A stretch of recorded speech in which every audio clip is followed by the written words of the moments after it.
انہوں نے کہا جو غلام احمد قادیانی کو نبی نہیں مانتا ہم اسے کافر سمجھتے ہیں، تو جو ہمیں کافر کہہ رہا ہے پھر ہم حق رکھتے ہیں کہ ہم اسے کافر کہیں۔ اور میں نے کئی دفعہ یہ گولڈن کوٹ اپنا بیان کیا ہے لوگوں کے سامنے کہ اگر قادیانی ہمیں کافر کہنا چھوڑ دیں تو ہم ان کو کافر نہیں کہیں گے۔ اور میں نے کئی دفعہ یہ گولڈن کوٹ اپنا بیان کیا ہے لوگوں کے سامنے کہ اگر قادیانی ہمیں کافر کہنا چھوڑ دیں تو ہم ان کو کافر نہیں کہیں گے۔ مرزا غلام احمد قادیانی اور اس کے ماننے والے ہمیں کافر کہیں یا مومن کہیں اس سے کوئی فرق نہیں پڑتا۔ الحمدللہ ہم ایمان والے ہیں، ہم مسلمان ہیں، لیکن وہ ہماری نظر میں قرآن اور احادیث کے پیش نظر وہ کافر ہیں اور وہ اسلام سے خارج ہیں۔ اب یہاں پر جو باتیں میں آپ کو بتا رہا ہوں وہ باتوں کو جو ہے نا آپ ذرا غور سے سماعت فرمائیں کہ ایک ہے ضروریات دین اور ایک ہے ضروریات اہل سنت، کہ جس کو ہم کہتے ہیں عقائد اہل سنت اور معمولات اہل سنت۔ ضروریات دین کہ جس میں سے کسی ایک چیز کا بھی انکار کر دینا یہ ایسا ہے کہ بندہ جو ہے نا اسلام سے خارج ہو جاتا ہے۔ اور وہ ضروریات دین میں سے ایک بات یہ بھی ہے کہ رسول اللہ صلی اللہ تعالیٰ علیہ وسلم آخری نبی ہیں، آپ کے بعد کوئی نبی آنے والا نہیں ہے، اور جو شخص آپ کے بعد نبی آنے کا امکان بھی رکھے یا یہ کہے کہ ہو بھی سکتا ہے کہ کوئی نبی آ بھی سکتا ہو تو ایسا کہنے والا شخص جو ہے کافر ہے۔ اب اگر ہم دیکھیں کہ اس شخص نے جو بات کہی ہے انجینئر محمد علی مرزا نے کہ ہم قادیانیوں کو اس لیے کافر کہتے ہیں کہ وہ ہمیں کافر کہتے ہیں، اور وہ اگر ہمیں کافر کہنا چھوڑ دیں گے تو ہم جو ہے نا انہیں بھی کافر نہیں کہیں گے معاذ اللہ۔ اب میں آپ کو بتا دوں کہ یہ شخص اس شخص کے بارے میں کہہ رہا ہے اور ان لوگوں کے بارے میں کہہ رہا ہے کہ جس شخص نے نبوت کا دعویٰ کیا، یعنی جس شخص نے مرزا غلام احمد قادیانی، جس شخص نے اپنے آپ کو جو ہے نا مسیح کبھی کہا، کبھی اس نے جو ہے نا اپنے آپ کو نبی کہا، اور کبھی اس نے مجدد کہا۔ مجدد اور مسیح تو چھوڑے، یہ چھوٹے درجے اس کے لیے کہ اس نے اپنے آپ کو جو ہے نا نبی ہونے کا بھی دعویٰ کیا۔ قرآن مقدس میں اس نے کئی جو ہے نا اپنے طرف سے جو ہے نا باتیں یہ کر دی کہ یہاں پر میرا ذکر جو ہے ملتا ہے۔ اس کے علاوہ احادیث مبارکہ کی بھی کئی جگہ پر اس نے توہین کی ہے، خدائے تبارک و تعالیٰ کی شان میں کئی جگہ پر اس نے توہین کی ہے۔ تو اس شخص کے بارے میں کہ جس پر ساری امت مسلمہ کا اتفاق ہے کہ یہ گمراہ ہے، بددین ہے، یہ کافر ہے، اسلام سے خارج ہے، اس شخص کے بارے میں یہ کہہ رہا ہے کہ ہم انہیں کافر کہنا چھوڑ دیں گے اگر وہ ہمیں کافر نہیں کہیں گے۔ تو اب یہاں پر بات آپ کو یہ بتا دوں کہ مرزا غلام احمد قادیانی اور اس کے ماننے والے ہمیں کافر کہیں یا مومن کہیں اس سے کوئی فرق نہیں پڑتا۔ الحمدللہ ہم ایمان والے ہیں، ہم مسلمان ہیں، لیکن وہ ہماری نظر میں قرآن اور احادیث کے پیش نظر وہ کافر ہیں اور وہ اسلام سے خارج ہیں۔ اب اگر وہ ہمیں مومن کہیں یا وہ ہمیں کافر کہیں اس سے کوئی فرق نہیں پڑتا، مگر ہم انہیں ایمان والا نہیں کہہ سکتے۔ بقول یہ انجینئر کے یہ کہہ رہا ہے کہ وہ اگر ہمیں کافر کہنا چھوڑ دیں گے تو ہم بھی جو ہے نا انہیں کافر کہنا چھوڑ دیں گے، تو یہ ہرگز نہیں ہو سکتا، اس لیے کہ قرآن مقدس میں اللہ تبارک و تعالیٰ یہ قرآن مقدس موجود ہے۔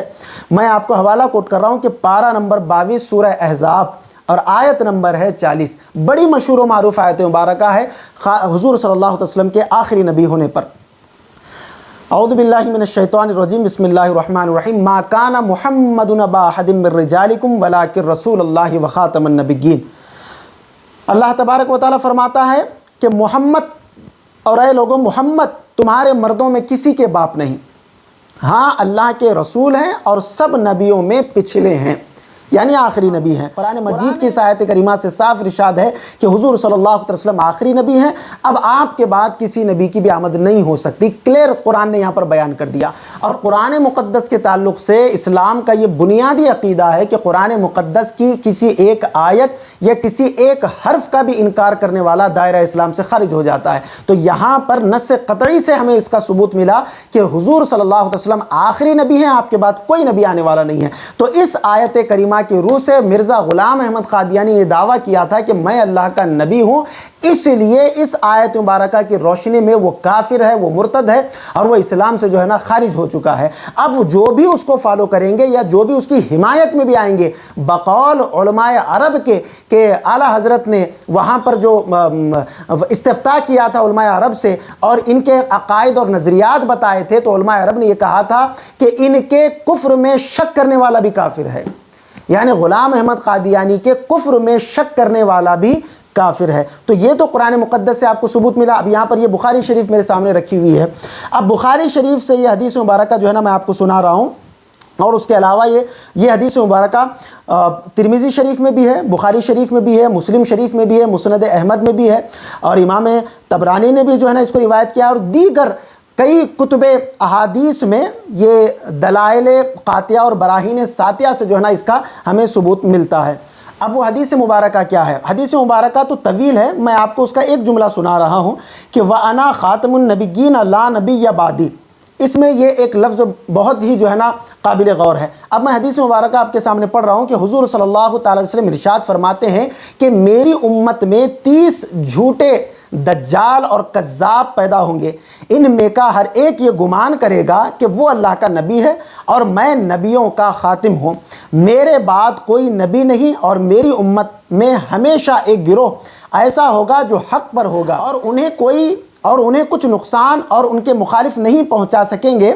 یہاں تک کہ اللہ تبارک و تعالیٰ کا حکم جو ہے نافذ ہو جائے گا۔ اس حدیث مبارکہ میں بھی حضور صلی اللہ تعالی وسلم کے واضح کلیئرلی الفاظ میں جو ہے نا موجود ہیں کہ انا خاتم النبیین لا نبی بعدی، میں آخری نبی ہوں، میرے بعد جو ہے نا کوئی نبی آنے والا نہیں۔ بخاری شریف اور دیگر کتب حدیث میں حضور صلی اللہ علیہ وسلم کی ختم نبوت پر جو ہے نا احادیث مبارکہ بھری پڑی ہیں، بیشتر احادیث مبارکہ جو ہے نا موجود ہیں۔ اب اس حدیث مبارکہ کی روح سے بھی یہ ثابت ہوا کہ مرزا غلام احمد قادیانی نے اپنے آپ کو مسیح اور اپنے آپ کو جو ہے نا مجدد اور اپنے آپ کو نبی ہونے کا اس نے دعویٰ کیا تھا۔ اس حدیث مبارکہ کی روشنی میں بھی اس نے حضور صلی اللہ تعالی علیہ وسلم کی اس بات سے جو ہے نا مخالفت کی کہ وہ آخری نبی ہے، اس نے یہ دعویٰ کیا، اس دعوے کے حساب سے بھی جو ہے نا وہ کافر ہوا۔ تو اب حاصل کلام یہ ہے، آپ کو بتانا یہ چاہتا ہوں کہ اس ویڈیو میں انجینئر محمد علی مرزا نے جو بات کہی ہے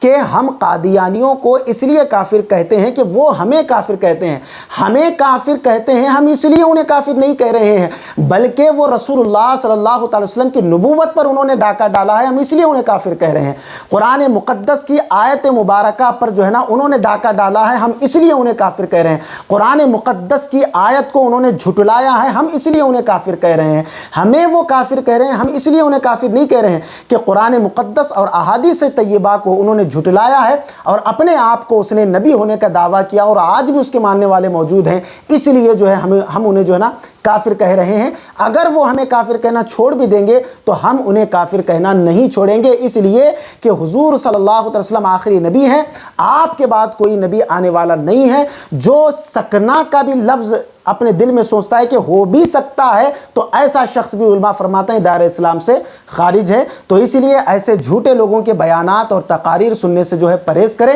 کہ جس سے آپ کا ایمان جو ہے آپ کے ہاتھوں سے جو ہے نکل جائے۔ مزید ایسے ہی ویڈیوز دیکھنے کے لیے ویڈیو کو ابھی لائک اور ہمارے یوٹیوب چینل سید ساجد پاشا قادری کو ضرور سبسکرائب کر لیں اور بیل آئیکن ضرور پریس کریں تاکہ ہر نئی آنے والی ویڈیو کی نوٹیفیکیشن آپ کو ملتی رہے۔